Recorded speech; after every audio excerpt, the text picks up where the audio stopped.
All right, hi guys, welcome back to the Library of Allenxandria. And today, guys, I went and started. Charmaine is eating off camera, and Evie went somewhere, and so I started without her because that's the kind of operation that we run here. Here we have the mods of Allenxandria. So without wasting any more time, let's get down to business. We should introduce ourselves. I am Alan, and I have a channel, the Library of Allenxandria. Evie. I'm Evie. I also have a channel called the Library of Allenxandria. No, I'm just kidding. I was going to make that joke. Okay. Well, sorry, Anita. Pete. Hi, I'm Pete. I have a channel called the Library at Allenxandria. What? All right, Anita. Hi, I'm Anita. I do have a channel, but you won't see me there. You'll see me here or in Evie channel or Pete's channel. Charmaine? There's Charmaine, okay. Hey, I'm Charmaine. I don't have a channel, but you can find me in Alan's Discord. Klaus, the contradictarian. Yeah, I used to be that. Now I'm just some random person on the internet who doesn't have a channel anymore and just lives his life. Yeah. Klaus will tear apart the books you love. And Kai. Hi, I'm Kai. I do not have a channel, but I'm taking up space on Alan's for now. Yeah, you'll find Kai in a bunch of Discords. Klaus makes an occasional appearance in Discords, and it's always a delight.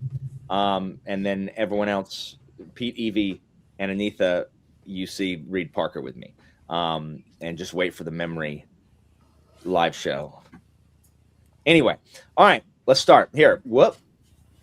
Did you achieve your reading goal of 2025? Yeah, I'm assuming like this is the Goodyear's reading goal or Goodreads reading goal, or else you set one for yourself. It's not, it has nothing to do with tires. Look, yeah, I read my tires routinely throughout the year. I don't know about you. I set mine for 60, and I had like 77 this year. Wow. I actually decided I was going to read this year, which is pretty cool, I think. Evie? Hi, Christina. Hi, Christina. Hey, Christina. So I deleted my Goodreads data and I just track via my own little spreadsheet. And I don't have a goal.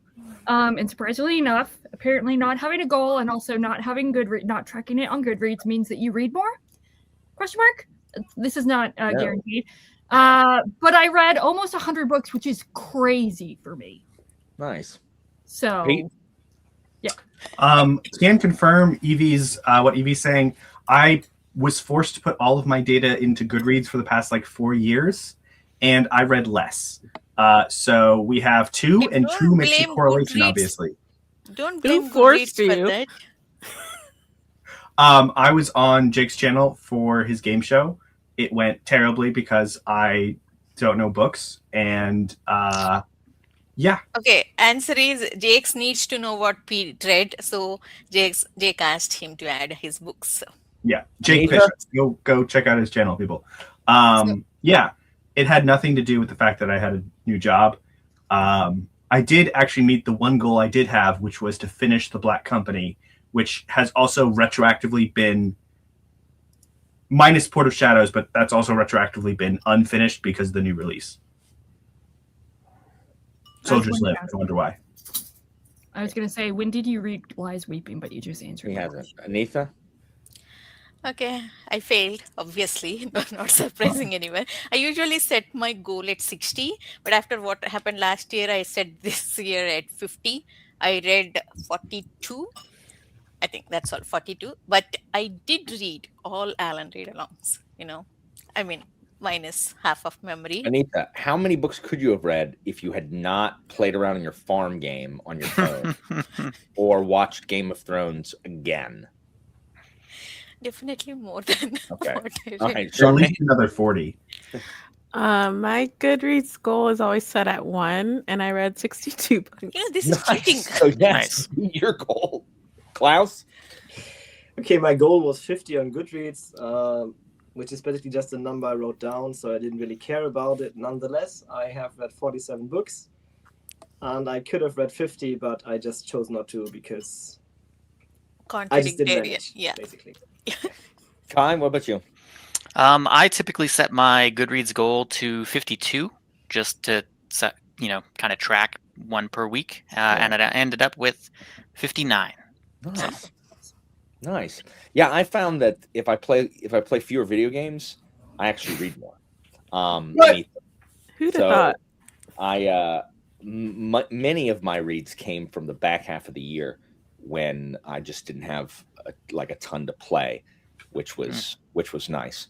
RIP to your reading time in 2026, though. Do what? I said RIP to your reading time in 2026, though. I mean, just in January. I just have a game coming out in January, and then not a ton after that. All right. Biggest disappointing read of 2025. You guys can say whatever you want, like including. Remember, some of us did this for the mid-year one, and you're allowed to say that answer also. Like, you don't have to have a new one for the back half. Because most of my reading was like from first half of the year. In my best books list, 7 out of 10 are from first half of the year. So I already talked about all of them. Yeah, it's fine. All right, Evie, we'll start with you. We'll cycle around every time. I'm gonna start off by ripping off the Band-Aid, and making Alan remove me from the stream/video. I was going to do that. Okay. The Company by KJ Parker. Anita. But I'm not going to speak to you for at least 6 hours. Okay, so here's the thing. I didn't even realize you read that this year. I thought you read I know it's crazy. It's crazy. What is time? This is actually a really good book. Comparatively, it was just disappointing because at this point, at the point of reading this, I had realized I'd read enough Parker that I realized his structure and his storytelling format. So the twist that wasn't really a twist. There's no twist in The Company. It's just the way that Parker writes, and it's a formula, and I identified the formula. That book you're holding in your hand is better than all 6 of these last 2 read-alongs we've done. So you're wrong. Disagree. The Company is better than. Actually, wait. What am I saying? The Company is my favorite KJ Parker. Agree. I'm stupid. The Company is better than any book in the Fencer trilogy, and certainly any book in Scavenger. Oh my lord! This is disappointing, not worse. This is still a good book, but like this is just representative of me recognizing a formula that Parker has, and I think recognizing that it kind of. And look, I thought you read it last year. I'd already made my peace with this. And you're telling me you're enjoying Stupid Memory. Whatever chapter thoughts I put, you'll defend Parker. What month did you read that in? February, I think. Okay. Pete, what about you? Again, 4.5 stars. So to be fair. I hear you. Pete? I'm going to say Grave Empire by Richard Swan. I found this book everyone disappointing. dunking on Alan's favorites. Yeah. So Grave Empire promised stock in these other books. Like, I don't own stock in them. Like, The Company is, that's a weird take, but that's fine. But like, I didn't write Grave Empire. I'm not related to Richard Swan. It's cool. Anyways, it promised lots of shark people, underdelivered, and I feel like that none of the main characters had any agency at all in a really frustrating way. I felt like everything was happening to them, and yeah, except the evil dude, the kind of the Baron. The Baron. He was the only guy that had any agency, and I was like, but why? Why? Yeah. So I'm still going to keep reading it though. I get that, and I especially about the shark people because it's all anybody talks about when talking about the book. And it's on the special edition, Yeah, I mean that's because it's cool and different, but it's not a big part of the book. Like it's a part of one of the like 3 storylines, and even then only toward the end. Like I get that. Mm-hmm. I get that. The coolest thing about that was not the Wicker Man, the Knocker Man, the Knacker Man. That thing was creepy. Yeah. And Anita? Okay, I'm showing book 3 Memory of Scavenger. You're not done. You cannot pick a book you're not finished with. You cannot pick a book you're not finished with. Anita, you put it down. as Put a it down. You cannot pick a book you are not done with. Okay, I can show you Just say pattern if you DNF it want, and it's but finished. that Then is show somewhere pattern. outside I did not bring. Okay, we can talk about pattern. That is book 2 of Scavenger's trilogy. As a whole series, this is the most disappointing I felt in all of Parker I have read. Finish memory before you can say what you're saying. But Also, Okay, I read hope Proof it will House. get. I hope it will get better. I hope it will get better. But so far, I am more than halfway through. It did not get better, and it is so stupid.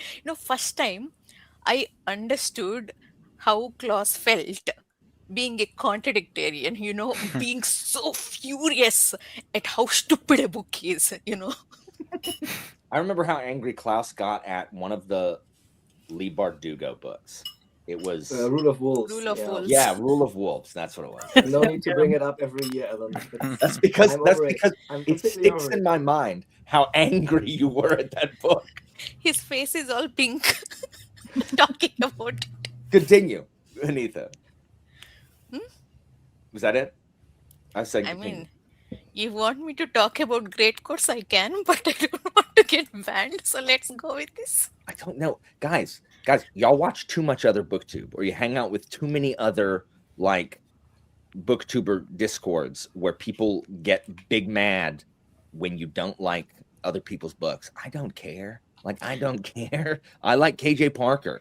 That alone inures me to all people not liking things that I like. As evidenced by my answer. Yeah. Charmaine? I also chose the book I didn't finish. I DNF'd it at 40%. I don't have a copy of it, but it's The Lioness by Gigi Griffiths. It's a historical fiction about Jeanne de Clisson, which her as a historical figure, very interesting. Her husband was killed in a political French? frame. Is Yeah, it French? she's French. Okay. She's French. The book's not in French. Her husband was killed in a political frame job, and she escapes imprisonment by fleeing to be a pirate, and she becomes a head of a pirate fleet and is terrorizing the French shores and burning villages and stealing goods. So that part is very interesting historically, but the execution was so bad. You're constantly being told things instead of shown it. I don't believe she cared about her husband at all. I guess she had kids before she married this guy, and they didn't bond with her new husband, and she was watching him fight, and it's she said this line where it's if only my kids could watch their stepfather fight, then they'd love him as a husband or love him as a father. And I'm what does that have to do with fatherhood?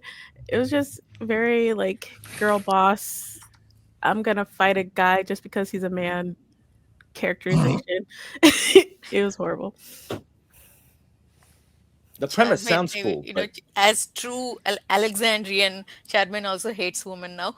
Yeah. Oh yeah. I hate poorly written women. Women deserve better. Klaus, what about you? Okay, I have 2 picks, of course, because this is my category. First of all, King Hereafter by Dorothy Dunnett, which is her final book, and she's my favorite author, and I kind of saved that for this year. It is her take on Macbeth, basically, and it is completely stupid and boring and just a waste of time, and I absolutely hated it, so that was very disappointing, obviously. And then I had to find other good historic authors because I have read all of her work now, and her last book was a disappointment. So I read a Sharon K. Penman book and liked it, and I liked it a lot, and so I bought all of her other books. And the next book I read from her was When Christ and His Saints Slept. Also in the title, When Christ and the Saints and Klaus Slept, because it's incredibly boring. So really, how long is it? It looks huge. It is 5,000 pages. I don't know, 720-ish. Oh my god! And the font is very tiny. And the font is very tiny. It is very old. It deals with the anarchy, which is basically a long story of kind of civil war between two people who want to be king of or queen of England, and it goes on for 20 years, and is boring enough as it is in history. And basically, there is a protagonist that is not from history, so he makes it up, but she makes him up, and he has no agency at all. Like, he is there and he is watching all of these things, but there is no. I don't know what that person is in the book, because he doesn't do anything. He doesn't change the course of the story. He doesn't have any impact on anything. So it's just being there, a passenger, and he's boring, and all of the relationships are boring, and it's completely frustrating because the first book I read was really good. So I did not enjoy this experience at all. Kai, didn't you read that book? I did try to read it. I did DNF it though. So when Christ and the saints and Klaus and Kai all slept. yes, yeah. All right, Kai, what about you? So my most disappointing read of 2025, is the Shogun.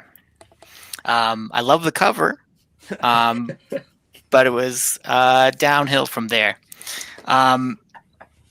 It was just, I should have been like the perfect target audience for this, and it didn't work for me. Like, part of it was could have been the high expectations because it is such a widely like known book, and I was very excited to read it. Just like combination of like the length and just some like dialogue choices in it that got very repetitive. There were things I did really like about it, but for reference, I also have the ebook, and I counted. There was a "so sorry" in dialogue 451 times, and a "ne" question at the end of a sentence 828 times. You didn't like that "ne"? "Ne"? Yeah. No, I did not enjoy Shogun. So sorry. so sorry.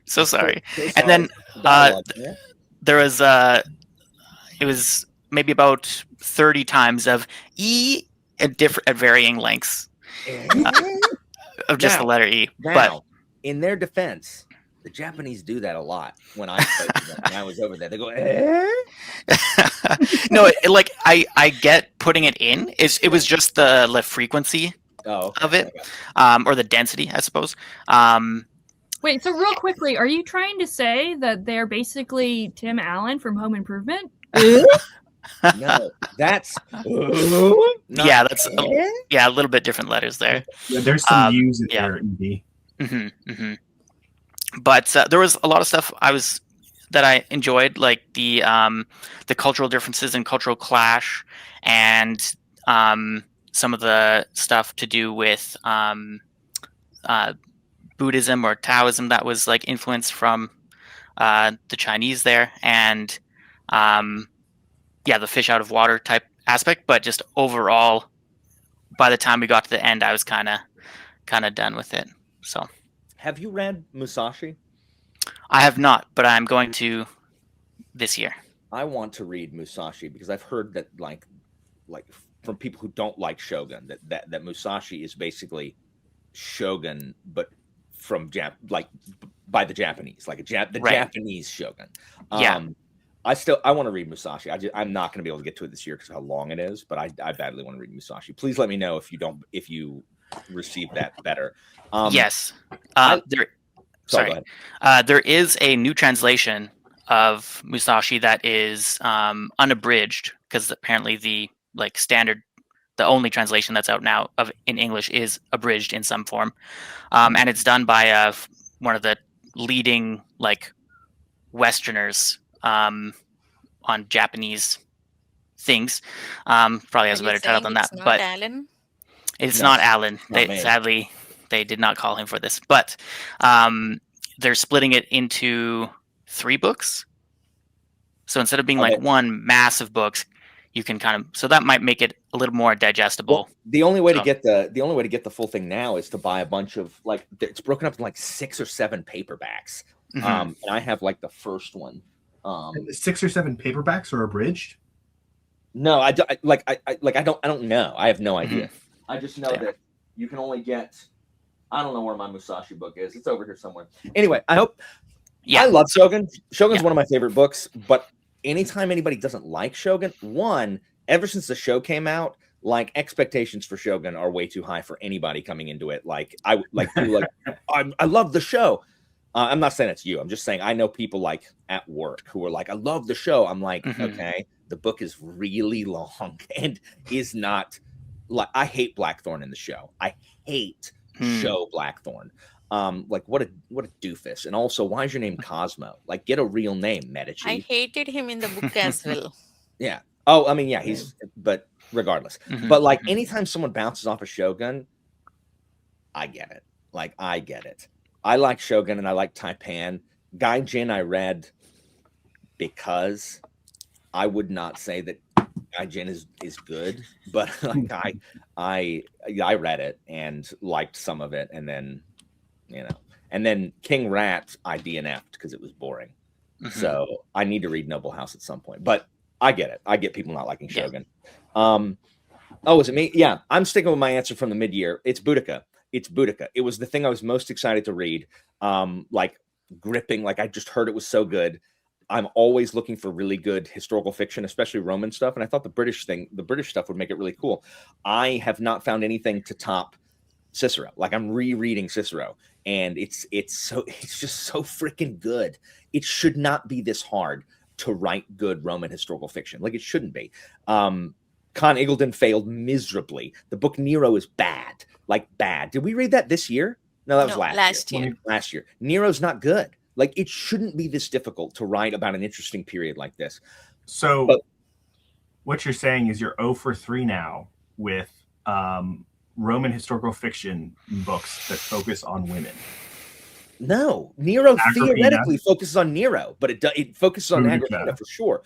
No, the problem with Boudica is Manda Scott. Everything that Manda Scott thinks is interesting is stuff that I don't care about. So she doesn't write about anything that I think is interesting and focuses a whole lot on crap I don't care about. Like just, and but the jewelry. I understand why people don't like Parker because she goes in depth on how to make a pot, and I don't care. And I think that's probably not fair of me because now, to be fair, I don't care about charcoal the way that Parker cares about charcoal and memory. Oh my God. But so it was what I was most excited to read and most disappointed. It wasn't my worst book of the year, but I was most convinced I was going to like it, that it was going to be really good, and it just wasn't. And so that is my most disappointing. I'll say this again when we get to the Memory Live show, but anybody that hates hearing about Chestnut Day, where they give each other chestnuts, is a hater of Parker. What? The Collier's camp, they have a Chestnut Day. They exchange chestnuts. Oh my gosh, Pete, what's your favorite book cover? Time for this. It's like not exactly a book cover. It's like a wraparound thing for the thing, but this is the special edition for Children of Time. That looks cool. It's great. It is by Donato. Wait, so this book cover, we don't have to read the book this year? No, it just has to be a book you got this year. A book you got this year. Yeah, it's by Donato Giancarlo. He is one of my new favorite artists. I actually have another since Christmas was here. I have another piece by him that I'm putting on my walls, which is great. That's awesome. Yeah, I just like his art style for environmental stuff. Anita? I don't think I have. I did not prepare for this question. So let's go with this. You gave it Put it in the chat. Okay. I got the books first, then me and Evie sat here and we added the questions. I did not go back. Anita's is Shroud. She's not going to hold it up, but I can see it. Yeah. I love this cover, not just because of how it looks, also because of how it interprets what's inside it. So, I agree. I love this actually. I mean, while reading the book, I turned back the cover and I looked at the cover in detail, like how aptly represented that content of the book. Another example of superiority of UK covers over US covers. Yeah. Charmaine? I also did not prepare for this question, but I'll just stick with my mid-year answer, which I think was Death of an Author by Nindi Okafor. see that video for a picture. Klaus? I don't care about covers at all, so I'm just gonna say Fellowship of the Ring because it just has the ring on it, and it's a massive flex because you don't need anything else for Lord of the Rings. I also don't have. Oh, sorry, Kai, you're next. Mine, in a last minute change, will be Lord of Emperors. You can't quite see it, like, but there is, because it's a Serentine mosaic. It is made up as a mosaic, which is a cool touch, and it's just like very nice colors. That's cool. Very pretty. Oh, I think, is it the special edition? Nope, just the Viking. I have the paperback version of that. Viking Yeah, Canada. paperback don't have that. I think only hardcover has. Mine is going to be a book that was sent to me by Evie. I also like Klaus, do not care a ton about covers, but these special edition Malazan books from Broken Binding. This is the Bone Hunters, and this is one of those IYK things. Ayakuk? Yeah, like if you know what scene this is, and it's just like the art in these is so good, and there's not art inside; it's just art on the dust jacket, art on the covers, like on the naked covers, and then on the whatever the inside is called. What? In pages or whatever? Yeah, the end papers. Yeah. Yeah, the end papers, and then like the naked. It took me a minute to realize the naked covers also have photos on them also. Yes. Which is super. Those are really good. Yeah. So that's mine. Nice. Evie? Mine is Broken Binding edition of The Vanished Birds. Ooh. Similar to what you said, Alan. The artwork is incredible of the end pages. I'm not going to do the other end page thing because it's a slight spoiler.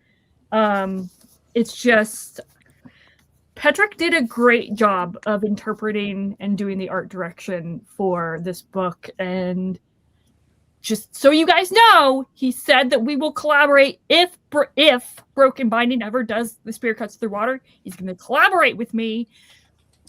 It's going to happen. So, but this is beautiful. Someone should collaborate with me if they do Long Price Quartet, but no one ever will. All right. Pete? You can I've been message, trying. you can I've been message trying. Patrick. It's okay. All right. Favorite reread, Anita? I only reread one book, but at least I did one. That is Dragon's Path. This was my favorite book of the year when I read it first time, I think 2022. And I still loved it. Are you still only on, like, you've only finished the first two still? Reread only one. Okay, happy because of you. You No, announced I know. it. No, I know. I just didn't realize. I didn't remember if you had made it past book two. No. I know it sounded like I was coming down on you. You don't take everything so personally, Anita. I was just asking. So I mean, Daniel Abraham writing works for me. The themes he focus on, his word choices, the dialogues, everything. It feels like he writes for me. I loved this book. I mean, magic system, characters, everything. Klaus did not like it as much as I did. That's why he's giving a look, but that's okay. I loved it. Charmaine? I only reread one book, and that was Sinlin and Sons. Yeah. Awesome. Anita is seething right now. Klaus? I just reread my own book, so because I published it like 5 years ago, and I kind of forgot what the details. When are you at going least. to I give kind of us a forgot about the details. translation? And so I read it myself and liked it better than I expected. That's good. Yeah. When's it coming out in English? I don't know. Whenever I have time to translate stuff. So never. I'm actually writing a book in English, but that's also just will never ever happen that it's finished. Yeah. That's awesome. Kai, what about you? Mine was for the channel read along. I don't know if you can see that upside down. It was Neuromancer. Nice. By William Gibson, and I have the cool folio edition that's not like crazy expensive. Nice. That's awesome. This was the year of the reread for me. Like a lot of my books were rereads this year, like more than a year prior. So I got a bunch of answers, but I'll list them off quick. Shadows, Soldiers Live by Into the Black Company, and I'm just going to say Black Company in general. I reread Long Price Quartet, so all of that. Imperium, I reread at the end of the year, first book of the Cicero trilogy, and it's just so good. It's one of my favorite books since being on BookTube. And then I also reread Lost Boys by Orson Scott Card that I hadn't reread. I had not read in like 20 something years, and I loved it just as much as the first time. So I had a bunch of rereads. And that you I also really reread Great Coats. That's true. That's true. But these other ones like knocked them out of the park. I enjoyed Grey Coats on reread, but I did not Didn't blow your mind. Yeah, not like these others did on Especially on with me ranting Oh about yeah, with it the continuously. you're right. With the other ones I reread, I didn't have Anitha witching and moaning in my ear the whole time. So that's what happened with Emperor's Blades. Like everyone, this is why I read the read along books first. It's why it's the first thing I read in a new month, because I waited, and then when we did the Emperor's Blades, everyone read it before me, and everyone was witching and moaning in the Emperor's Blades chat. And so by the time I got around to it, I'm like, well, this is gonna suck. And I'm not saying it would have been good otherwise, because it definitely isn't a good book, but that's why I read them first, so that But Grey Coats I'd already read, but leave it to Anitha to sour the rereading experience. I put thoughts in his head. No, Anitha just hates that. She just hates that bad guys say bad things about other people. She's like, they should not say those mean things about other people. Apparently, in Anitha's world. So if you want to reread something, the lesson is, don't reread it with Anitha. What if you want to reread Proof House with Anitha? No, what's going to happen is when we're reading Game of Thrones, Anita's going to be like, this is not how it happened in the show, and it's just going to ruin it for everybody. See, even during Great Course, I only complained about what they're calling women. That's the only complaint I made. Do you think that in Game of Thrones they don't call women bad names? You've seen the TV show. That was your only complaint about Great Coats. Oh, Klaus, come on. There are other complaints, but I'm trying to control the damage here. All right, Evie, favorite reread? So I reread multiple things: Bear and the Nightingale, Spirit Comes Through Water, the usual suspects. But I reread Funny Story by Emily Henry this year as a buddy read with John from various Discords, and I loved it even more on reread. It was great. I'm not sure I could ever reread a romantic comedy book. Like, I don't know how I personally would ever get replay value out of that.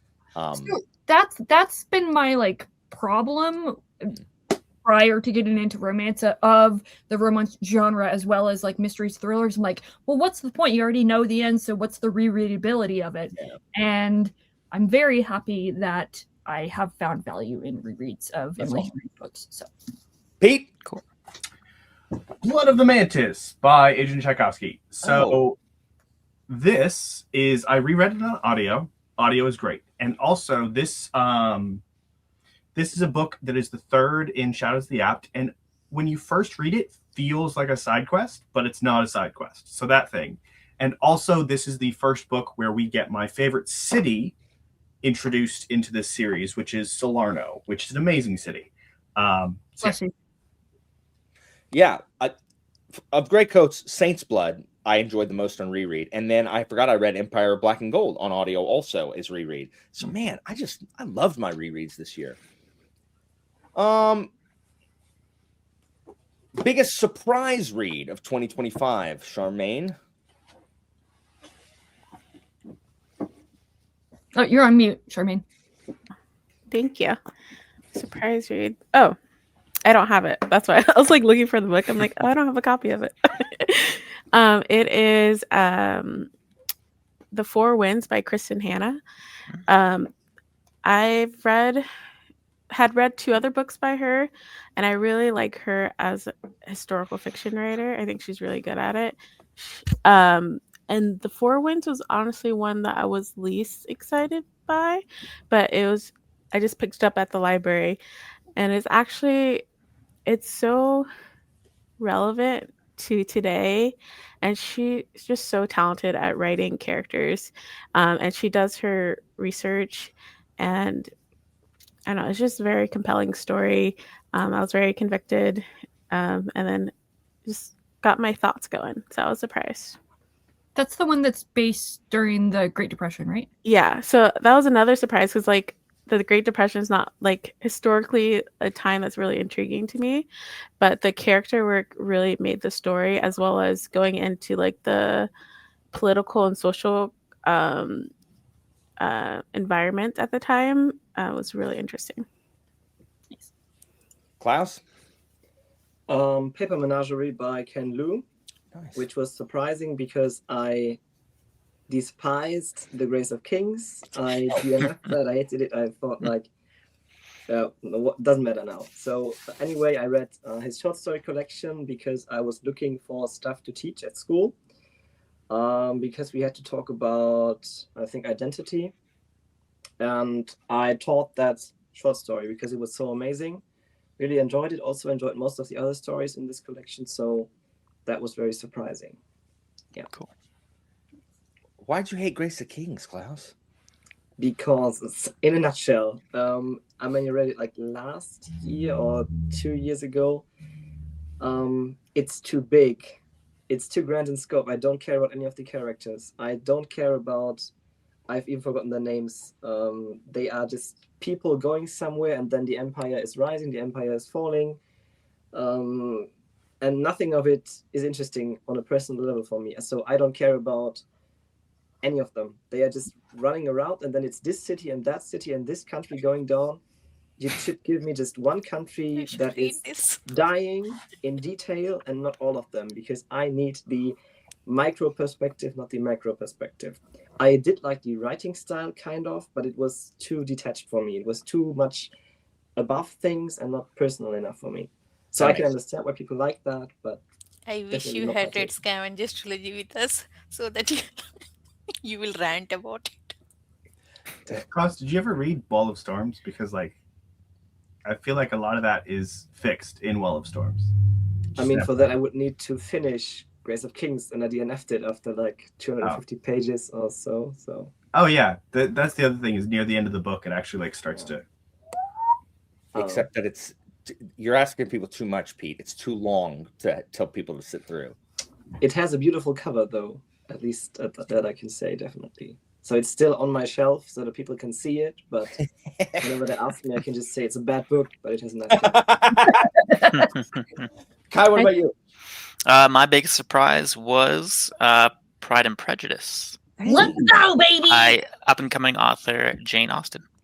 Yeah, I've not really read any or many classics, and so it was a complete sort of shot in the dark, and I surprisingly was very into Regency era, Victorian era? Which one? Regency. Regency, okay, I got it. Sort of romance or, yeah, just big surprise, so. Atticus is back. I like Pride and Prejudice. What is it next? What's next? Oh, big surprise? Man, I don't know. I have several answers. I will say, because I think I may have to use the answers for something else. I mean, Theo. I mean, if we're not talking about like reads, biggest surprise, Theo. He Right. said No. Addy. My biggest You said Theo. He's my saying biggest Addy. surprise read was The Little Engine That Could, because I remember that book being different than when I had it. And this child makes me read all the time. No, so I'll say Fever Dream by George R.R. Martin. I don't like the American South or vampires, and I actually really, really ended up enjoying that. Like, I just hate that time period. The steamboat, Mississippi River, Mark Twain time period is just not my vibe. But I really, really enjoyed it.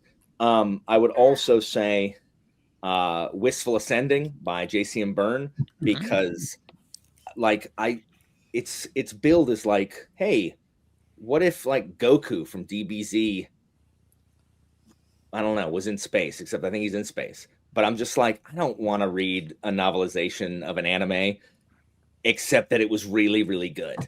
And it's, so much more than that. And also, The Guns Above is better than it had any right to be, or than I expected it to be. So those three, like, I have some really surprising reads in 2025. Evie? So mine is all of the Lila Sage that I read. I don't know what that is. Is that the Western? Romance. This is the cowboy romance author and now paranormal Lord. cowboy romance Oh, my author. Lord. My favorite is Swift and Saddled. So yeah, if you like spicy-ish romance with cowboys, she's your gal. All right, Pete. I don't want that. Thank you. By blood, by salt. Hold on, Pete. Yeah, there we go. But it's really funny because I dropped something in my trash can 5 seconds ago, and I thought it was made a big noise, and it didn't. It's cool. It did. That's why I muted you. So. Oh, Well, I reread Purple and Black. That's on that too, and Augustus. Dang, I reread like everything I liked this year. Sorry. Go ahead, Pete. By Blood by Salt, now a Spiffbo 10 winner. I read it before it was cool, just FYI. I read it in January of this year. It was great, and everybody should read it. And book 2 is out. Book 3 will be out eventually. Probably soon, I think. Cool. Anita? Pete, show the book. My best surprise is Guns Above by Robin Venice. Yeah, this is book 1 in Signal Airship duology. So this is such a surprise, you know, how organically these two characters went from enemies to friends. That was my favorite part. And dialogue, oh my god. I mean, she is a first female captain. Me loving her is no surprise, but that guy is a noble, very spoiled, lazy nobleman, but I love him as much as I liked her, actually. So good. Dialogue is so good. I had so much fun reading this book. It is. That's it. All right. Favorite new release in 2025? Klaus, did you read a new release in 2025? In fact, I did. And I actually liked one of them, surprise, because Joe Abercrombie published a book, so of course I liked it. The Devils, which is kind of a standalone, I think, and it is not in his usual like first law world. I liked it, but I think it is kind of his weakest book. I'll still give it 4 stars, I think, because it is an entertaining book. It is, I think, his most funny-ish book, even though it has, again, a rather tragic, spoiler alert, ending, I think. His characters are flawed as usual, but I think it is more funny. And that was a bit surprising, and I think I liked that. I didn't love everything about the ending because it's always so bleak with him, but definitely enjoyed that. Yeah. Atticus doesn't approve. No, Atticus, he's agreeing with Klaus. What about you, Kai? As he should.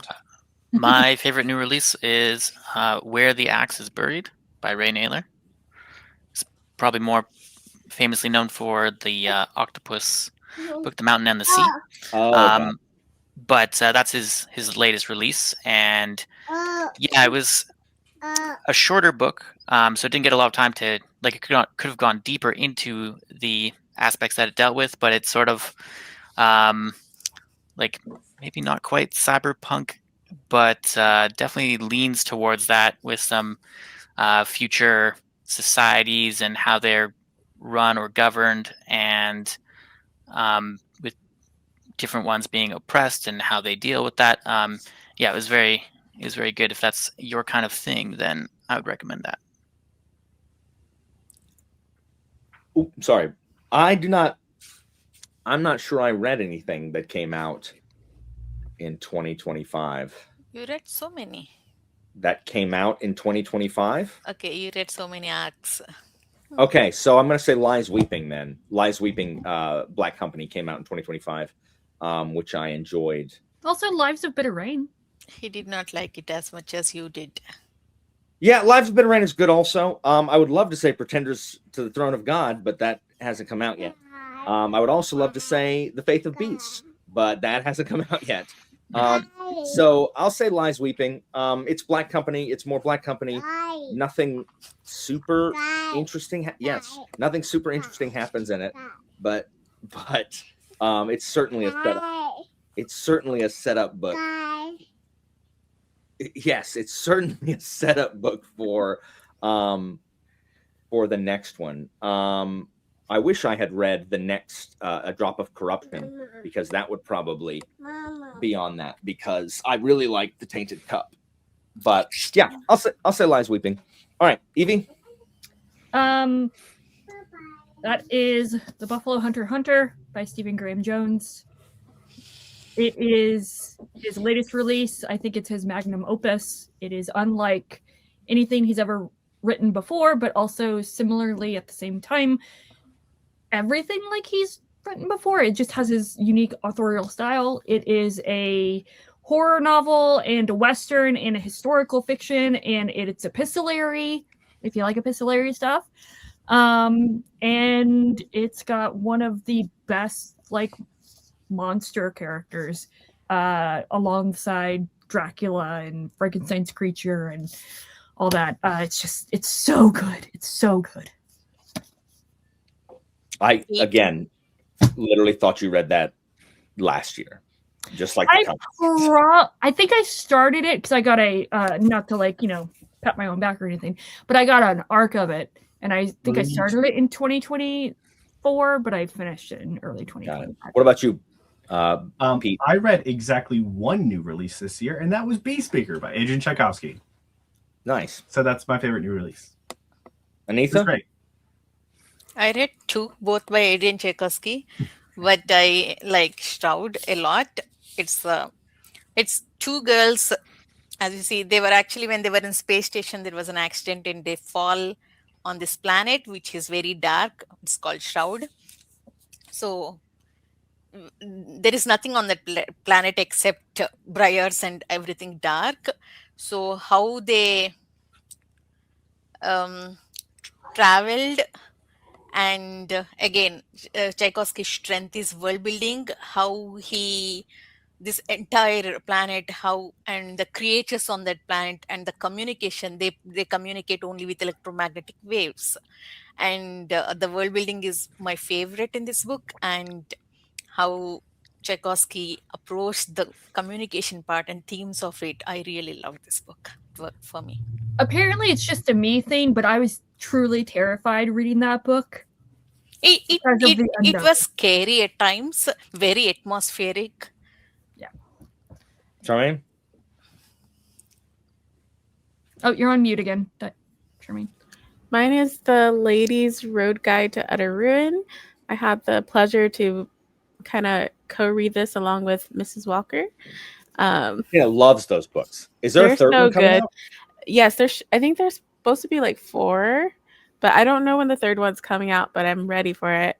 But I love the sister dynamics in these books, as well as the romance is really good, and even though it's not like the main focus of the story, which I also like, there's a lot of like adventure and mystery, and I recommend.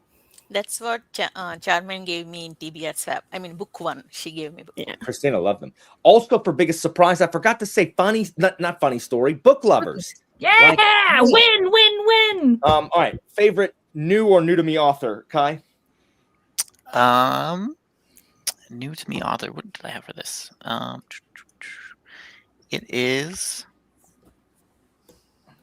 Sorry, one sec. No worries. Oh yes, okay, right. The one I don't have the book for. So my favorite new to me author is Dan Jones. I read Power and Thrones. It's a history of the Middle Ages, a nonfiction book, and that was a lot of fun. It led me to trying Sharon K. Penman's book, which was not as fun, but it still made me want to read the rest of Dan Jones's fiction and nonfiction. So his fiction is the Essex Dogs trilogy set in the Hundred Years' War. And then he has a variety of nonfiction, like this one that I have about the Crusades. But he has a variety of nonfiction history that was good. But yeah, it was like a very broad, sweeping history of the Middle Ages. That was a lot of fun to kind of get tastes here and there of different centuries and major events. So Looking forward to more of his. He hosted a documentary series. I think I don't know what channel it was on, but I saw it on Amazon about British Roman roads. So like Roman roads in Britain. It was really interesting. So Cool. I'll check that out. I'm now interested in his fiction. Mm-hmm. Mine is I was going to say KJ Parker or Daniel Abraham, but with the stuff I'm reading about KJ Parker right now, you're killing me, It's Parker. new to you, Arthur. You can say Tom Holt. I know what it is, Nathan. I know that I can't say those two. I'm going to say Ian Tregillis, who wrote the Alchemy Wars, because I mean, he's only written the Milkweed triptych or whatever before that, and then he stopped writing for a while for some reason. It was on his blog, and I hope he keeps writing because he just has he's really good at writing boots on the ground, like heart pumping action. Like there is a scene in the first book that has stayed with me all year that is just so incredibly violent. And you know, we read fantasy books, and especially if you read military fiction, there's a lot of violence in fantasy books. But like this is just, it's not like it's more violent than like Malazan, but like just the scene itself is just so intimately violent that it's like it's terrifying. Like it's terrifying. I still remember it. And so it's just cool what he did with alternate history, where the Dutch have alchemy that have developed mechanical soldiers, and they have overthrown, like they basically control Europe, and the French are in exile in the New World. And I thought it was a really cool premise. I don't think it always delivered on everything, but I admire when authors go for it. And you know, it's another series like some other series. There are a few series that have world state changes at times, and I think it's super bold to go for that because it can either really work or really not. And so I am eager to read his Milkweed triptych as well. Evie? Cool. So I have two answers for this, but I will go quickly. So one author that I really want to read more of is Allenxandria. Probably butchered that, but he wrote Lazarus, which is a short story, and he is apparently labeled as the Russian Edgar Allan Poe. Very horrifying depictions of everything, and I love the writing itself, or at least the structure. So I'm interested to see what other translations there are out there. And then I can't not say this author because I literally read all of her books this year, along with Kai's better half, Ali Hazelwood. And this is my favorite of Ali Hazelwood's books, which is not. Didn't she write Bride? She did write Bride. The beginning of that's not very good. You're not very good. Okay, I mean, that's probably true. Your channel's not very good, Alan. Yeah, I know. I mean, that's fine. You can like what you want. No, I know. It to be fair, Bride, it did take me a second to like get adjusted to it because it's paranormal. It's not like a contemporary romance or whatever like he's usually writing. But yeah. That's fine. I look, I'm not the target audience for Bride. So hey, you don't call it you can't count yourself out. You read Book Lovers and enjoyed it. So. Yes, but I read the sample of Emily Henry and enjoyed it. I read the sample of Bride and did not. You never know what you're going to like if you just give it a try, Alan. A bigger try. Pete, would you enjoy if I stabbed you in the face? You never know, Pete. You never know. What's yours, Pete? What's your favorite new to you author? Being stabbed in the face. Yes. Speaking of, where's my dagger? No. Not to be confused with every other special edition by this author that has a blue cover like this, The City in the City by China Miéville. This China Miéville is just a vibe. This is the only book I read by him this year, even though I wanted to read Perdido Street Station. That'll change hopefully in the next few months. The City in the City was just a vibe. I read it as my first Miéville because one of my favorite video games of all time, Disco Elysium, listed it as one of their inspirations. I bought that for $9, Pete. Is it good? Yeah, it's really good. Oh no! Is it freaking? Is it just a commie game? Like, do you just No, walk you can around? be a fascist. That's what I'm gonna do. I'm gonna pick that one. Since I like Akainu from One Piece, all the You comments just have to be say, really "Oh, well, I racist. guess Alan likes fascism." You're right. No, hold on. Let me give you a public service announcement, guys. Just because you like something in a fiction made-up book doesn't mean those are your real life values. Like, I don't know why that needs to be said, but apparently people don't get that. Like, Yeah. People gave me so much crap for. Never mind. I'm about to spoil Memory's Anyways, life. Moving so, on. yeah, in Disco Elysium, you can be a more than just a communist faction. You could also be Hippie?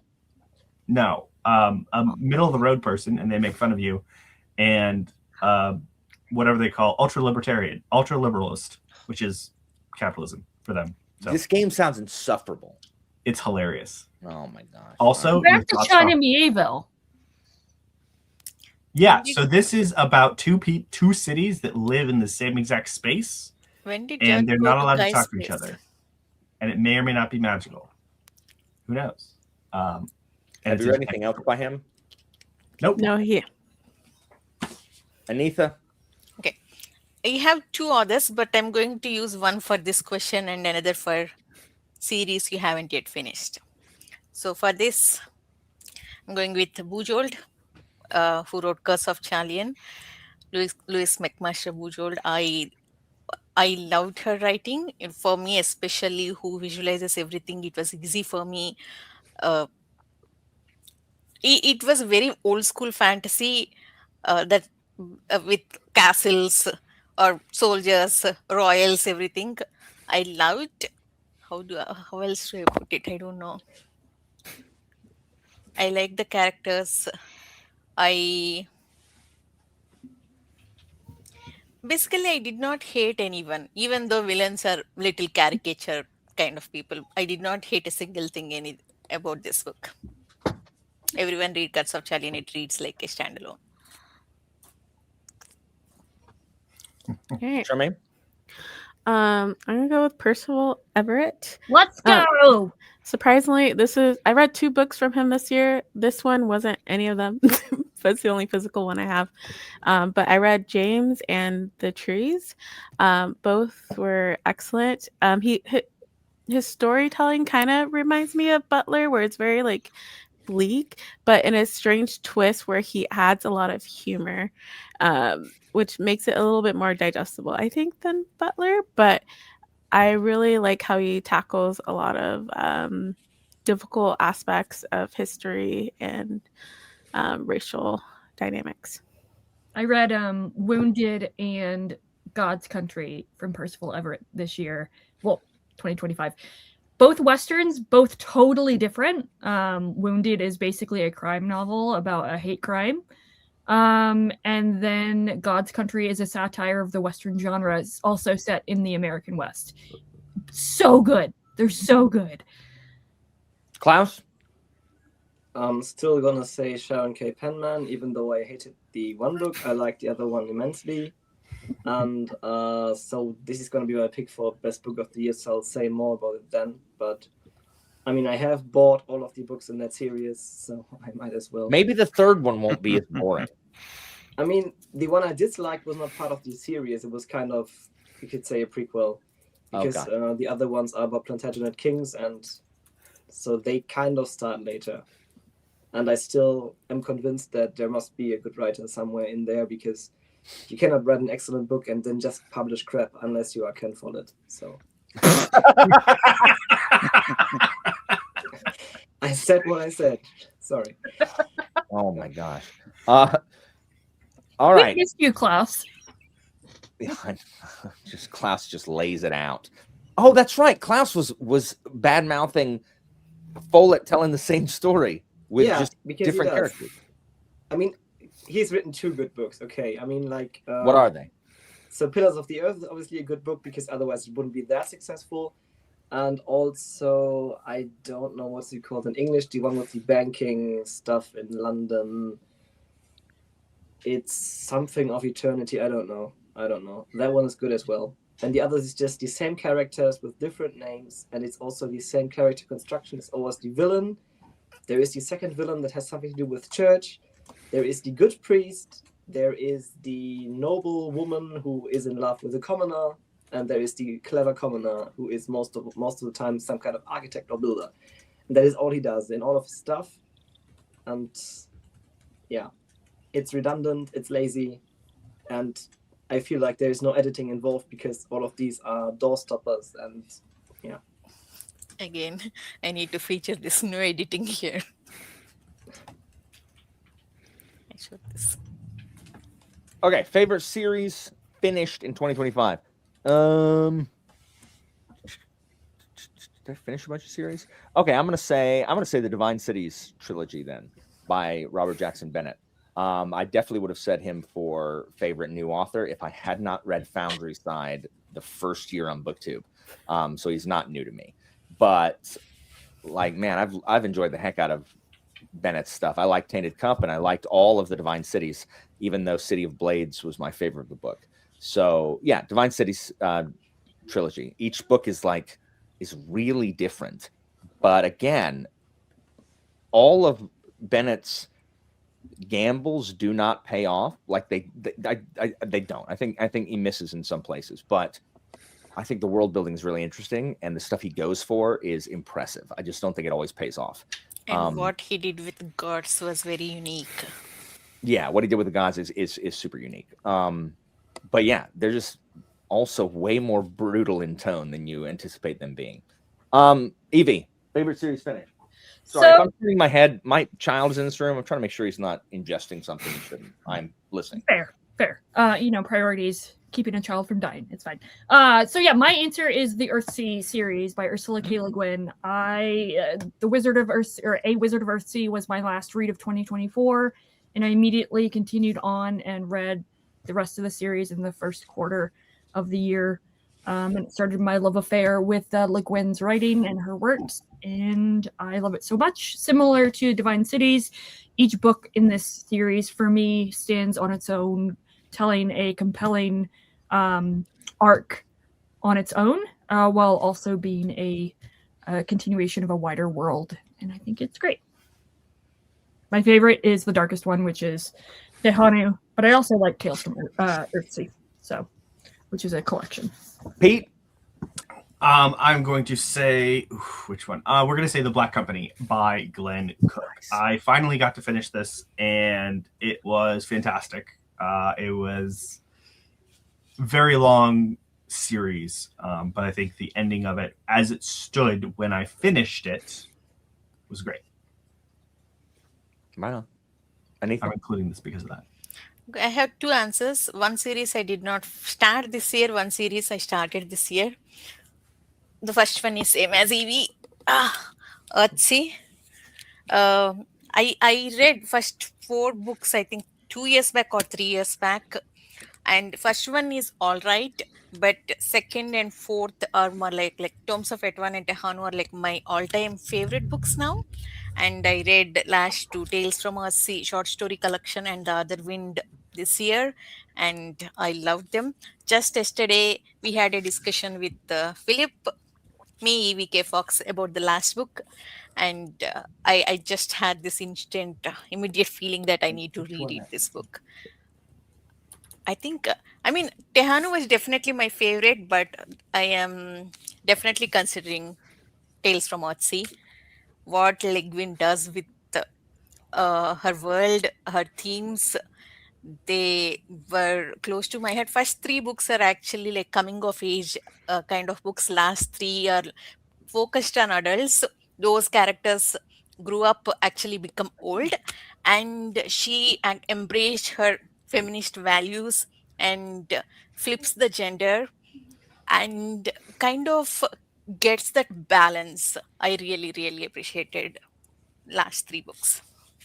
And the series I started and ended, I'm going with Alan took Divine Cities. I'm going with Alchemy Wars. I'm showing this is Book 3 Liberation, which is my favorite out of 3.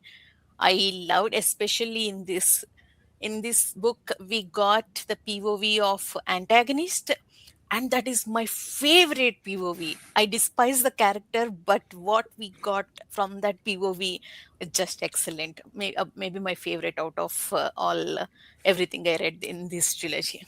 So Charmaine. I also chose the Alchemy Wars. This is the first book, the mechanical.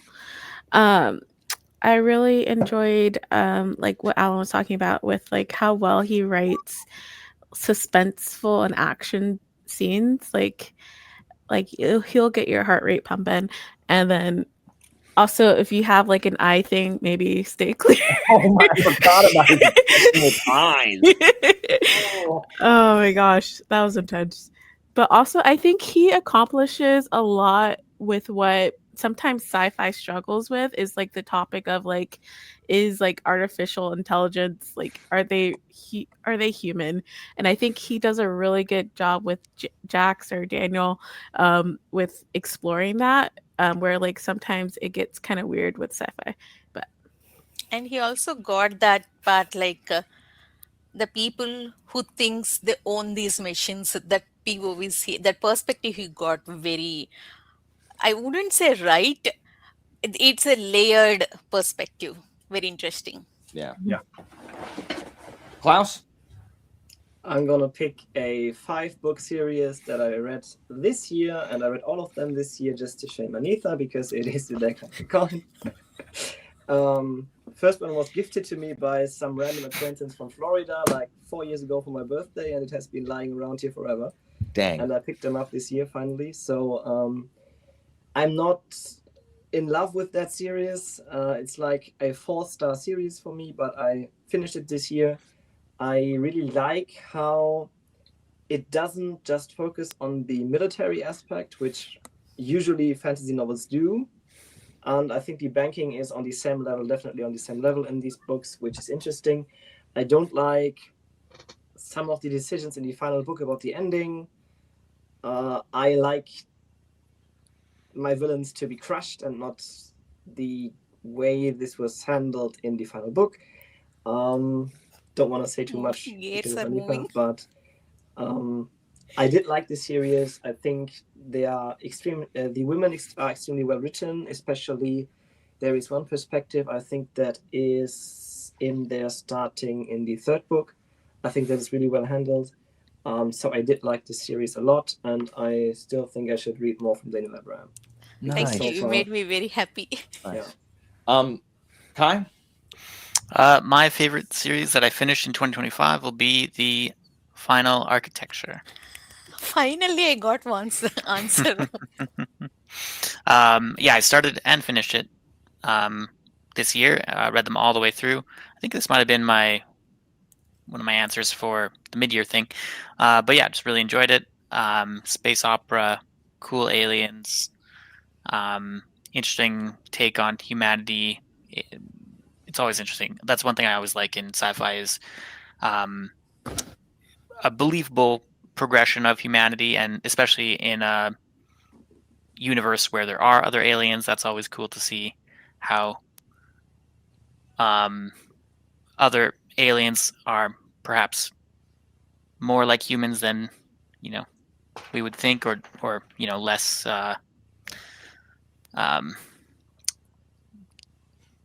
dissimilar from us. Yeah, more, or humans are less special than they And might think. Tchaikovsky So I also like that. Tchaikovsky also got like embracing one's strengths and using those strengths towards the common goal. That he got it very right. Especially if you're a crab accountant. Yes, definitely. One day I will read some of Tchaikovsky's sci-fi, other than Elder Race, which is literally it. Yeah, there's a book 2 coming out for that. I think Coming out I this year. saw that. Okay, next favorite series started but not finished in 2025. Evie. I'm starting. Okay.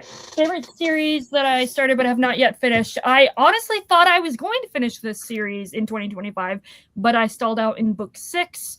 But it's Dungeon Crawler Curl by Matt Dinneman. I have book 6 and book 7 to go, and allegedly book 8 is coming out this year.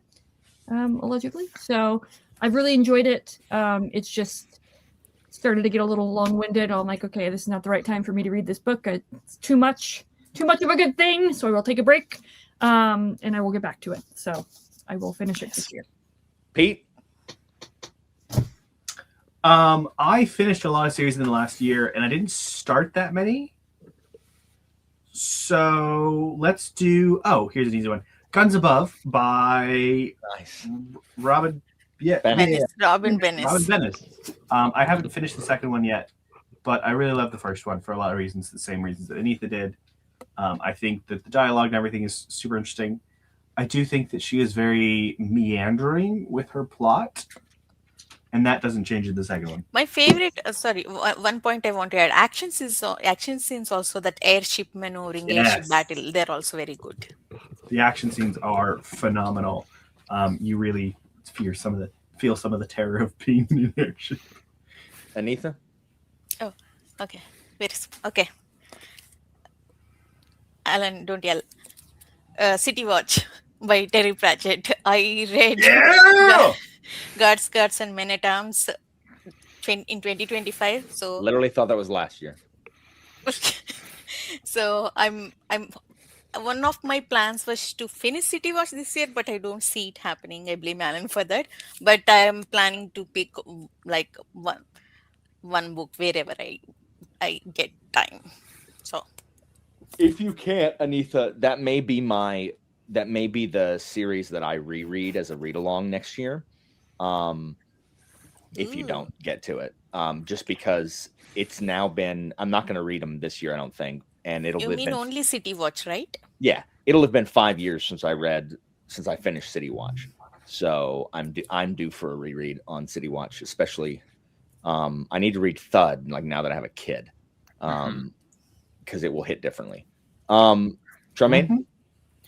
I'm gonna go. I keep forgetting the name of the series. It's The Shadow of the Leviathan, which starts with The Tainted Cup.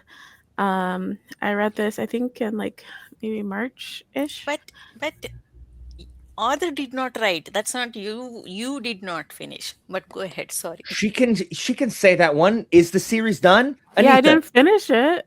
Anitha, did Charmaine finish the series? Do you think she author did not finish it? Are you saying she finished it before him? Oh my gosh! It's one of the only series I actually started. You have to follow my rules. Oh my gosh!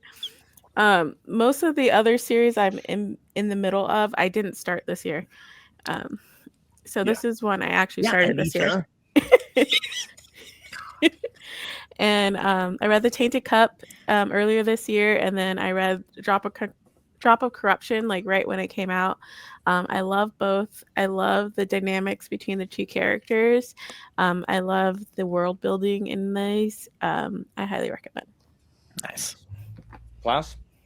Yeah, I will also pick a series that isn't finished yet, because why wouldn't I? I know, that's why you're nodding your head. It's a German book, so none of you will have read it. It's called Kyra and Ignis, History of Elements. It was published by a student of mine, or former student of mine, and nice. I like it. And I mean, I would have to like it anyways because it is a former student, but I think it's a really good book. It's kind of a coming-of-age fantasy thing, and it is about 6 different girls, and each individual book will be from one of their perspectives, and stuff happens, and there are evil things, and I did really like it. That's awesome. I'm looking it up on Goodreads. There's one review which was written by myself. 2 stars. That's all you need. I gave it 1 star. No, 4. That'd be so funny. 4. Kai?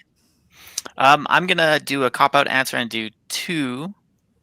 So I have first The Quantum Thief, which is the first book in the Jean Le Flambeur trilogy by Hannu Rajaniemi, a Finnish author. It's like a post-cyberpunk type of story. It's where technology is at a point where it's kind of like magic. It's very interesting. I really want to see where it goes. It's and the book was very short, but it was very like full of jargon. So if that's not your thing, don't check that out. But you sort of pick it up by the context. Is very good. And then the other one, which I think Jimmy was reading, was The Many-Colored Land by Julian May, and it's the first book in the saga of the Pliocene exile, and so the premise is, far in the future, they discover a one-way portal to the Pliocene, and so they start sending a bunch of people because sort of Earth and the many planets and solar system, or planets and places that humanity and others have populated are getting too crowded, and so they use this as like a way to reduce the pressure on the current time. But most of the story takes place in this Pliocene time, and there's some other sci-fi elements that I won't mention that were really cool, but very interested to see how that one turns out. That is wild. Mm-hmm. Alan? I don't know. Hybrid Helix by J.C.M. Byrne, Wistful Ascendings, book 1. I didn't really start a lot of series. I continued a lot of series that I didn't finish, but I didn't start a ton in 2025 that I didn't finish. In fact, I almost none. That sounds like I'm giving Hybrid Helix like the participation prize. I'm not. It's actually quite good. I need to keep reading. I am concerned about power creep, because whenever you have powerful main characters, there's a tendency to, as the story goes along, for there to just be so powerful that it like it's not even, the best I can say is if you've ever played Dungeons and Dragons, the earlier levels are more fun than the mid levels, because at the mid levels the players are too powerful and every threat has to be like life, it has to be like world ending, because otherwise, obviously your players are gonna beat it. Animes like that. You have to nerf a mid-series. I mean, you do. That's what I'm saying. Like One Piece, again, my favorite anime. I like everything pre-time skip better than post-time skip, because now it's just like, you remember when this show was about pirates and about this crew, and not about whatever the crap it's about right now. So I just it can get too big, and you know what? That doesn't mean I won't enjoy it, but I am eager to keep reading and see. You should join our read along. What? You should join our read along. Okay, I will, but I mean, also I have read-alongs that I'm running that I have to be a part of, and I'm not even sure I'm gonna be able to get all those, so I'm gonna try.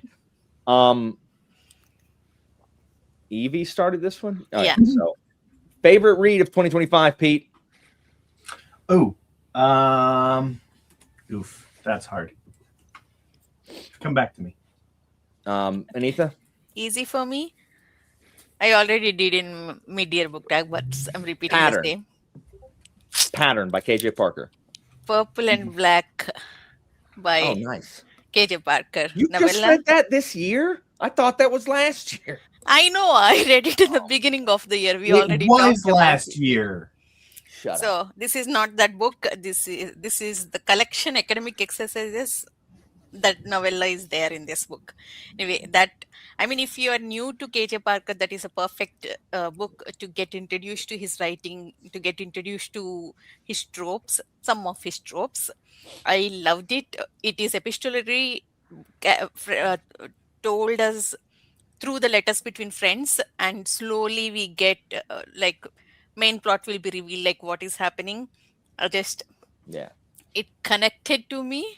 I mean, I had to sit with it after finishing it, and I keep thinking about it. Me too, the first time I read it. Charmaine? Is this the last question? Nope. Okay. Couple of books for next year. Couple of questions. I'm going to stick with my answer from the mid-year, which is Light Space Bringer. Nice, Light Space Bringer. Yes. I really enjoy this. I think this is Pierce Brown's best book in this series. I think where he takes it, I think it was worth the extra time he took to write this book. I think he kind of, it has like the stakes of Dark Age, but I think better execution. And I really liked where he left it. I'm excited to see how he ends it. Is that coming out this year? We hope. Okay. Klaus? So was that book 5, Charmaine, or is it already book 6? That's book 5. It's Yeah, book Right. 5. Yeah, Okay. sorry. No, that's book 6. It's book 6. 6. No, Sorry. 6. Yeah. Dark Age is 5. Sorry. Okay. Yeah, so mine is The Sun and Splendor by Sharon K. Penman, which I bought. I had heard a lot of good things about it. It is about Richard III, who obviously, I mean, it's his trick, so he dies at the ending, spoiler. It's really interesting. It is about the Wars of the Roses between York and Lancaster, which I had read like 5 different histories about already, so I'm very interested in this time period. This has the almost unique feature that it takes the Yorkist view and not the Lancastrian view, which is kind of unusual because we are used to seeing Richard as how Shakespeare depicts him, as a villain and a hunchback and just generally a bad person. And he is not that in this book. It is really awesome.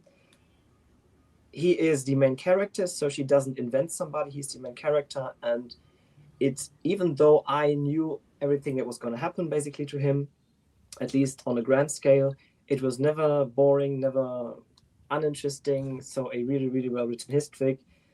Definitely the best book I read last year, and the reason why I bought like 5 more books from her that are now chilling on my window. So, and hopefully will be read at some point. Nice. I just added that to my Goodreads. Kai?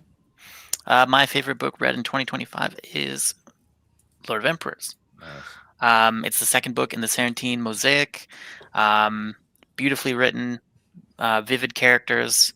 Had emotional moments that were not, the usual things I didn't expect to be emotional about, which was interesting. And so far, the favorite of Guy Gavriel Kay's books that I've read, with the others being Song for Arbonne and Lines of Alrasan. And yeah, can't wait to read more of his books. I read it like partway through the year, and I've still been thinking about it, so it's not like a recency bias thing. So yeah, it was great. That's awesome. Shots fired to anyone that has their favorite book of the year being the last book they read. So Yeah, I haven't even sat to narrow down my top 10 yet, so I don't know. Here's some books that I enjoyed, that I haven't mentioned yet. Pretenders to the Throne of God, book 4 of Tyrant Philosophers. It was excellent. I just thought it was a really good, kind of. and it's a successful buddy read with me. Yeah, that's true. So it was excellent. Faith of Beasts, book 2 in Captives War, also excellent. It is not like, I get so depressed at the Expanse fans just trashing Mercy of Gods. Okay, guess what? Faith of Beasts ain't gonna change your mind. It's literally more of Mercy of Gods. If you like Mercy of Gods, Faith of Beasts is awesome. If you didn't like Mercy of Gods, I don't think Faith of Beasts is gonna change. But I really enjoy where it's going. I am eager to read The Expanse eventually, just to see, because apparently it's very different from The Expanse. Very. You read Leviathan Weeks. No. You didn't read it in Shelf Space? No, I did not join that read along. Like that read along happened without me, and I'm very sad. I was going to message you. Expanse could be a read along next year. I've considered that also, but it's 9 books.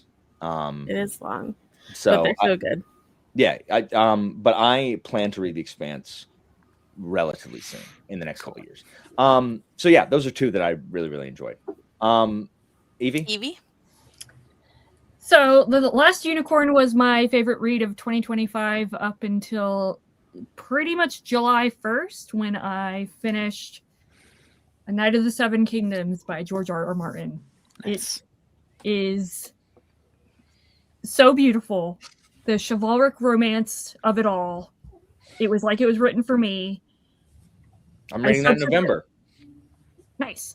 Oh yeah, that's right. It's a read-along book. Yeah, and then I subsequently got into A Song of Ice and Fire. I read A Game of Thrones and plan on continuing that, hopefully with the read-along. But I'm not gonna push myself to follow the same cadence. But anyways, if you do want to read A Song of Ice and Fire, including Duncan Egg, Alan's hosting a read-along this year. So, all right. Hey, Pete, you started. Yeah, I did. I said But I'll he said skip come me. back to me. Oh, okay. All right, Peter, go ahead. Fuck, I won't talk about this book then at all. No, what is it? What? The Night Watch by Terry Pratchett. Oh no, that's fine. We got time. I This thought you read that last. This was just a perfect book for the perfect time for me. About the value of community and stuff despite chaos. I think that reading this book in coincidence with specific things happening in real life really affected me for the better with this book. So, yeah. On the flip side, that's why I couldn't finish Night Watch with Pete, because we were buddy reading it, and I'm like, carry on without me, because the real stuff happening that coincides with that book was too much for me. But I will. Oh, I see. So it affected you guys in two separate ways. Yeah, I see that. That makes sense. For me, it was very. But Wedge is the greatest, and I will take no questions or challenges. I love Reg Shoe. All right.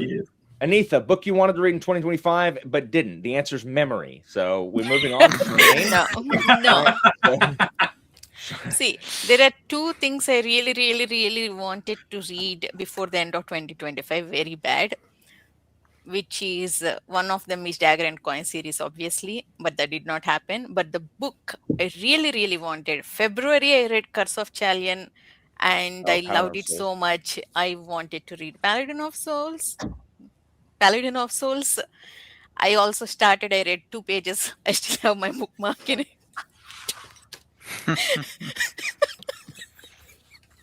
I think I read Curse of Chalian at the wrong time, because when I think back about Curse of Chalian, like, I should have liked that book, and I did like it. You know why? Like, because you did not read with me. That must be it. As opposed to all the other books that I read without you, which is all of them, because like you're always 2 months behind. Like everyone's already forgotten about the book by the time you finish it, Anitha. Shots fired. It wasn't part of the plan. You read it because it's your patron pick. I read it because it was recommended to me by. It was really good, but I don't feel like I gave it its due. I think I need to reread Curse of Chalian. Yeah, so I desperately wanted to read it, but it did not happen. Yeah.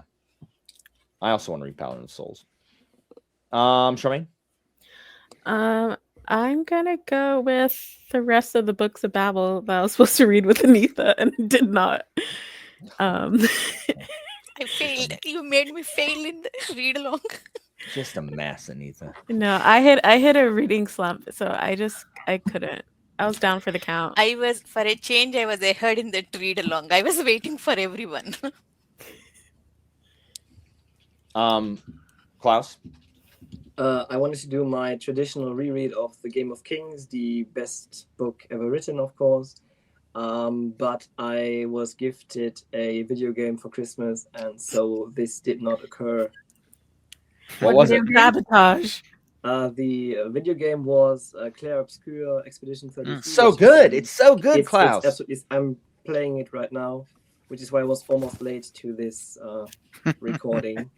It's really is. The storytelling is absolutely awesome. I just love it. Really great game. Yeah. 100% with Klaus there, and it has a banging soundtrack, even though it's incredibly French. Yes, very French, which I am German. Of course, that is very problematic, but it's a really good game. Yeah. It's excellent. Kai? Mine will be The Tainted Cup, for so all the reasons mentioned earlier. Yeah, it sounds very cool, and excited to see that there are more books coming out in the series. So if I like it, there's more to get into. Robert Jackson Bennett has just impressed me that he just does something different every time. Mm-hmm. And the fact that I liked The Tainted Cup as much as I did, despite the fact that it's freaking mushroom punk, Like, I mean, it's not mushroom punk. It's just like fungus core. Like, I'm not the mushroom fungus guy. Like, I'm not. Like, if I didn't need the loot, I would kill the Myconids in Baldur's Gate. I would just like ravage. I would side with the Dwerger. But Tainted Cup's so good. Book I wanted to read in this year, but didn't. Oh, I don't bloody know. I probably should have been thinking the whole time while we were doing this. Was there a book? Y'all know what I read. Is there something I was supposed to read and I didn't want to read? Heirs of the Blade. What? Heirs of the Blade. You're absolutely correct. That's absolutely correct. Yeah. Book 7 of Shadows of the Apt. And instead I restarted it and have just been loving it. Like, it's just so good.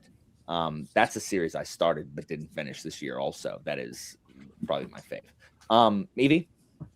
So I've got 2. One is a reread, technically, but I first/last read it 25 years ago.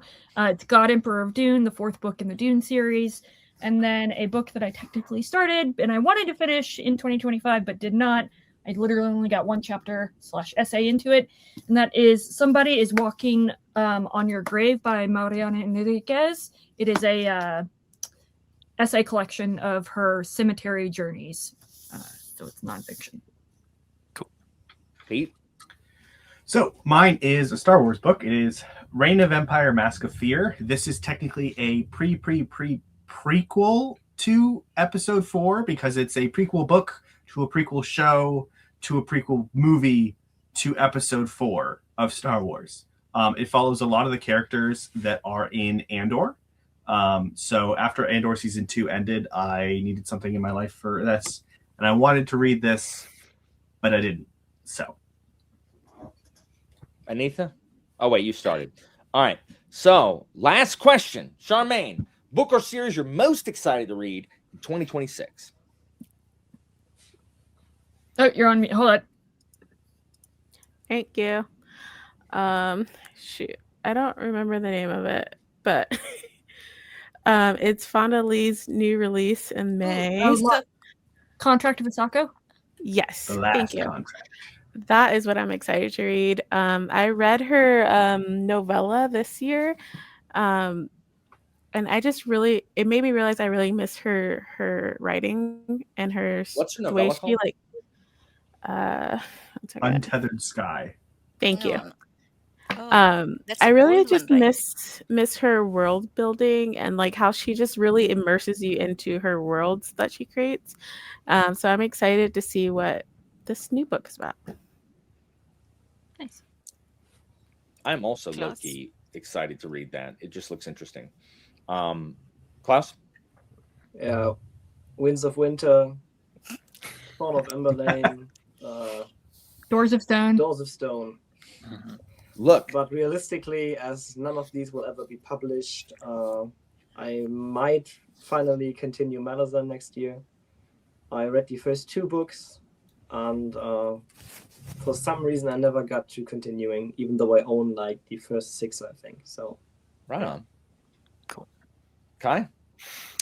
Mine will be, well, it was going to be The Faith of Beasts, but then I got the early Heck yeah.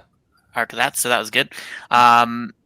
So I think it'll be, sorry, had it here just a second ago. Halcyon Years by Alistair Reynolds, a new release of his in a new sci-fi world, but I've read a few of his sci-fi books.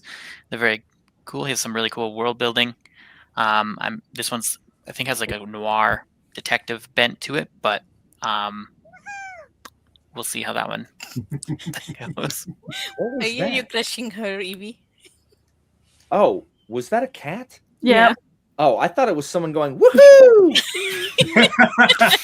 Yeah, George is really excited about that Reynolds release. Mine is Judge of Worlds by Daniel Abraham, book 3 of Kithamar, that maybe will come out in October of 2027. Hold on, did it say 2027? 2026. It better say 2026. Hold on, I just had it up. Yeah, theoretically October of 2026 if they stop messing with Expanse and Captives War stuff. Like, like Abraham told Anitha, no one reads Daniel Abraham, Yeah. which is not true. I read Daniel Abraham. Please finish it. Like, please. I enjoyed Age of Ash. I really liked Blade of Dream. I would love to read Judge of Worlds, which is the third book in Kithama. That is Absolutely. what I am hoping. I'm most excited to read. I will drop everything. I will stick Blade of Dream on audio, and I will read Judge of Worlds, because when Blade of Dream came out, I listened to Age of Ash while I was reading Blade of Dream, which was fun. That's mine. Evie? Cool. So I've got 3 very quick answers. First one is Catherine Arden's new release, The Unicorn Hunter, which is coming out in July? Question mark? Hold on. I have to cut you off, Evie, because I have to say a second one if you get multiples. Grave Okay. of Perfection by Adrian Tchaikovsky. Wait, is that coming out this year though? The Ark will, and so I will read the Ark. Okay, fair. Fair. If it's probably scheduled to be published in 2027, like early. That's been the schedule the last 3 years with these things. So It was December before they did Lives of Bitter Rain. Yeah. Well, I'll try to get the Ark this year, like late this year, and read it, and hopefully I can. But I'm also excited about that one, which will be the end of Tyrant Philosophers. Sorry, go ahead, Evie. Catherine Arden. Noted. So Catherine Arden, The Unicorn Hunter. Klaus, you looked excited about that, so just saying. And then kind of an honorable mention of an additional book that I read this past year, Hamnet by Maggie O'Farrell. I understand that the writing in this is probably not indicative of the writing in her other novels, but I'm very much interested in reading Maggie O'Farrell's other works because I loved Hamnet so much. And then my second favorite book of the year was The Last Unicorn by Peter S. Beagle. I'm determined to read more Peter S. Beagle this year. Yeah, so. Cool. Okay, so I'm going to run through a list. Judge of Worlds, Faith of Beasts, Green City Wars by Adrian Tchaikovsky, which is going to be Raccoon Detectives, basically a bunch of stuff from Tchaikovsky, and Pretender to the Throne of God, and A Haunt for Jackals by J.L. Odom. Nice. Anita? Hold on. What did Pete say real quick? Repeat. Oh my gosh. Mentioned by you. So we have Tchaikovsky, Abraham, and J.L. Odom. Oh, actually, hold on. I forgot to mention one. And Anita, maybe I'm stealing yours. I'm sorry. The Adan trilogy with the third book, The Return to Adan audiobook. Nice. Yes, please. What Can do you I mean the also- last one? Are you first 2 also? You have to listen to them, right? I know. Shh, Anita. Shh. Sorry. Anita, go. Okay, I have many. 2 arcs I already have. Faith of Beasts and Sisters Vanguard, the new one by KJ Parker. I loved Cyrus Corax more than Alan, not these stupid trilogy Scavengers or Fencer or anything. Cyrus Corax trilogy is the best. I loved it.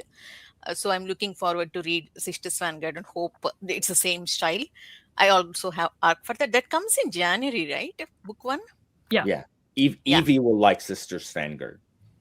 So that one, those 2 I'm pretty I already convinced. have. And also, if Judge of All's coming, I have to read Kithama trilogy. I have to hop on that bandwagon. And Tchaikovsky, I read 2 new releases this year. So I'm hoping I'll read 2, this year as well, 2026 as well. One definitely will be Elder Race sequel. The second I have to decide. Also, there is one more thing I'm Just forgetting. read The City Last Chances, Anita. That I'm joining Alan. I would have prioritized that series this year, but Alan said he's going to reread next year. You will Yeah. reread that, right? Next I'm year. gonna reread. Yeah. I'm gonna reread them all. So I next year. postponed it. Who is that?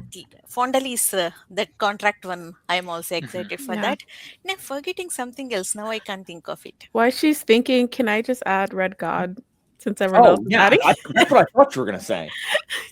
I only said one book because I thought that was the thing. Yeah, I think that's it. We are done. But I do want to answer one more question, which we deleted actually. okay. I want to talk about that book. The question supposed to be one book you recommend to everyone. I saved one book for that. I want to recommend Windhaven by Lisa Tuttle and George R. R. Martin. That's my first George R. R. Martin, and I loved that book. Oh my god!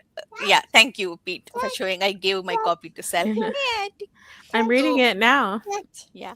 It's He's saying toast. growing up in What do you have? growing up in caste-based society. I related to that as well. In this, actually, humans went to this planet and get stuck there. That planet, in that islands are divided between sea. The sea travel is dangerous, so they make wings from that ship. They design wings, and only through by wearing those wings they travel between different islands and transport messages and all. So the flyers, whoever wore that wings for the first time, through generations, they only can become flyers. So it kind of created a caste-based society. So it's about some people like want to fly. So the outsiders and elite kind of society will form. So it kind of gave me new perspectives. I really loved it. Cool. Atticus, what book are you excited to read?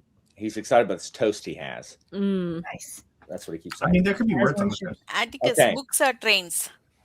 He reads books all the time. All right. So thank you guys for joining us, or joining me rather. Thank you, people who are watching, for joining us.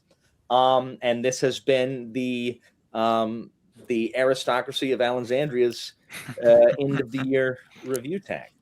So you can form your own plebeian assembly and make your own if you want. Feel free to tag us, and if we get time from our busy senatorial goings on, we will check that out. Read all the books. Threatening people so I can be elected consul. Also, everyone Should and answer the question: should Dogs of War be my first Tchaikovsky sci-fi novel? Yes. Yes. Or should I it don't be Shards of I would Earth? say Final Architecture, but Dogs of War. Who Shards knows? of Earth. I would Maybe just say Children of no Time. out of principle. But if you pick Dogs of War and Children of Time, I can also join. I'm happy